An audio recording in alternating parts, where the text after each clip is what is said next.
Assalamualaikum warahmatullahi wabarakatuh. Perkenalkan, saya Nadia Tika Aulia, NIM 18 20 20 90 15. Pada kesempatan kali ini, saya akan menjelaskan materi tentang hubungan awal dari ibadah, mengenal Allah, dan pendidikan fisika. Baiklah, langsung saja ke materi yang pertama, yaitu tentang awal dari ibadah. Ibadah secara bahasa berarti tunduk, taat, menurut, mengikuti, dan doa. Sedangkan menurut syara atau terminologi, ibadah mempunyai banyak definisi, seperti ibadah adalah taat kepada Allah dengan melaksanakan perintahnya melalui lisan para rasulnya.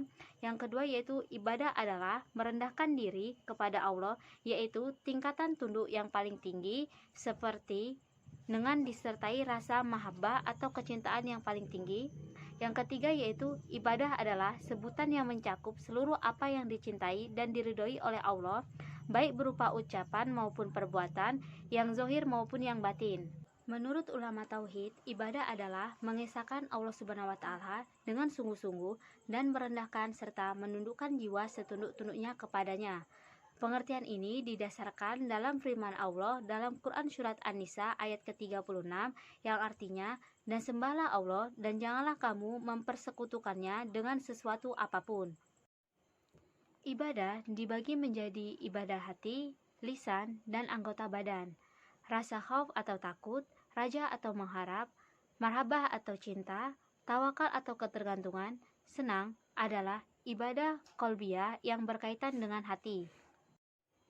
Sedangkan sholat, zakat, haji, dan jihad adalah ibadah badaniyah qalbiyah atau fisik dan hati. Ibadah inilah yang menjadi tujuan penciptaan manusia, seperti firman Allah dalam Quran Surat Al-Jariyat ayat 56 yang artinya, dan aku tidak menciptakan jin dan manusia, melainkan agar mereka beribadah kepadaku. Sesungguhnya ibadah itu berlandaskan pada 3 pilar pokok, yaitu hub atau cinta, khauf atau takut, dan raja atau harapan. Rasa cinta harus disertai dengan rasa rendah diri, sedangkan khauf harus dibarengi dengan raja atau harapan. Ibadah adalah perkara tauqifiyah, yaitu tidak ada suatu bentuk ibadah yang disyariatkan kecuali berdasarkan Al-Quran dan Sunnah. Agar dapat diterima, ibadah disyaratkan harus benar, dan ibadah tidak bisa dikatakan benar kecuali dengan adanya 2 syarat, yaitu ikhlas karena Allah semata, jauh atau bebas dari syirik besar maupun kecil, dan yang kedua yaitu ittiba, yaitu sesuai dengan tuntunan Rasulullah SAW. Syarat yang pertama merupakan konsekuensi dari syahadat la ilaha illallah, karena ia mengharuskan ikhlas beribadah hanya kepada Allah dan jauh dari syirik kepadanya. Sedangkan syarat yang kedua adalah konsekuensi dari syahadat Muhammad Rasulullah, karena ia menuntut wajibnya taat kepada Rasul, mengikuti syariatnya, dan meninggalkan bid'ah atau ibadah-ibadah yang diada-adakan. Keutamaan ibadah yang paling besar adalah ibadah merupakan sebab utama untuk meraih keridhaan Allah, masuk surga, dan selamat dari siksa neraka. Selanjutnya materi yang kedua yaitu tentang mengenal Allah.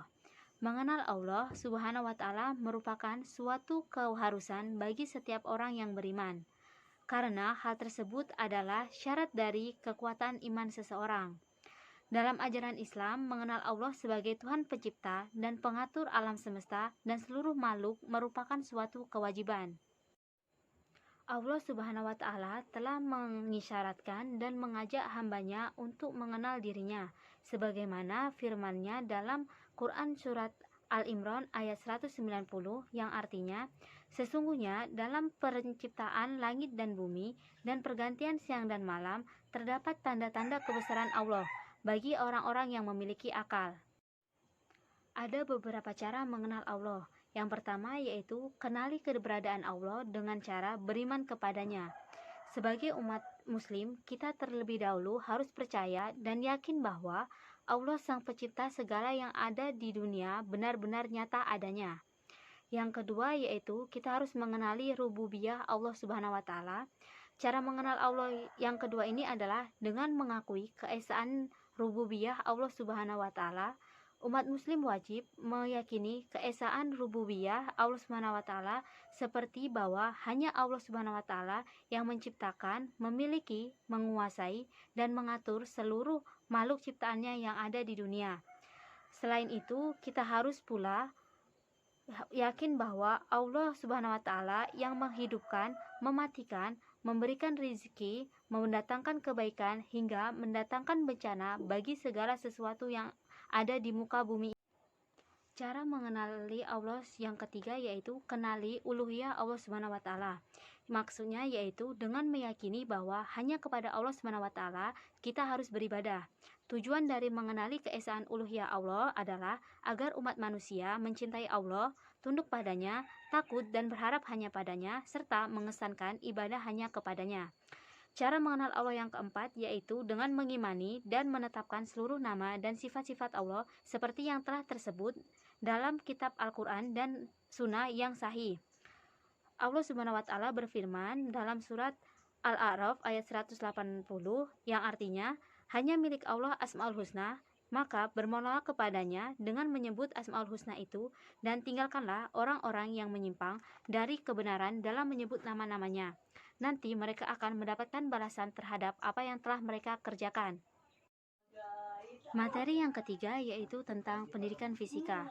Pendidikan merupakan proses belajar yang lebih cenderung kepada aspek, perilaku, atau sikap individu, baik kepada alam, kepada sesama, ataupun kepada sang pencipta.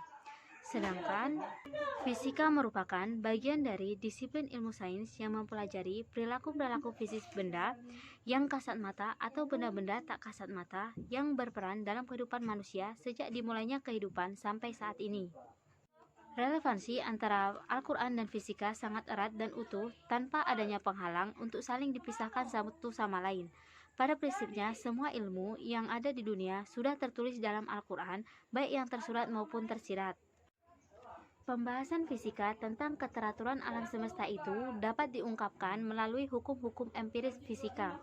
Hukum empiris fisika itu berusaha mengungkapkan fakta alam yang menggambarkan keteraturan sistem yang telah ditetapkan oleh Allah Subhanahu wa taala. Adanya temuan ilmiah fisika yang disimpulkan hal tersebut dapat dipandang sebagai bukti kebesaran Allah Subhanahu wa taala bagi manusia yang beriman dan bertakwa. Baiklah, itu tadi yang dapat saya sampaikan. Kurang lebihnya saya mohon maaf. Saya akhiri. Wassalamualaikum warahmatullahi wabarakatuh.